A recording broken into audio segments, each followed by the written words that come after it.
Friend request করা দেখে জেনে শুনেও বাড়ির পাশের কিছু সিসি ক্যামেরাকে ফেসবুকে অ্যাড করে নিয়েছিলাম। ওমা! দেখি আমার খবর লিক হয়ে যাচ্ছে। তো এটাই মনে হয় যে ফেসবুকে ওইসব সিসি ক্যামেরাকে রাখার থেকে ডিলিট, শুধু ডিলিট নয়, মানে ব্লক করে ডিলিট করে দেওয়া উচিত। কারণ ফেসবুকে থাকছি, থেকে দেখছি মানে কী করছি, কোথায় যাচ্ছি, কী না করছি, কী খাচ্ছি না করছি, মানে সব কিছু দেখছে। দেখার পর খবর লিক করে দিচ্ছে সিসি ক্যামেরার মতো।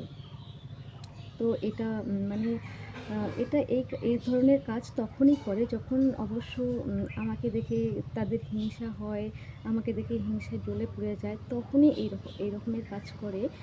কিন্তু এরকম সিসি ক্যামেরাকে সত্যি, সত্যি ফেসবুকে রাখার মতো কোনো প্রয়োজনই নেই। মানে ভুল করে রেখেছিলাম। দেখি যে সিসি ক্যামেরার মতো কাজ করছে।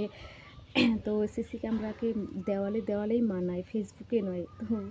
তো তাদেরকে আমার মানে মনে হয় যে ব্লক করেই ডিলিট করে দেওয়াই উচিত। শুধু ডিলিট নয়, ব্লক করে ডিলিট করে দেওয়া উচিত। আপনাদের কি মনে হয়?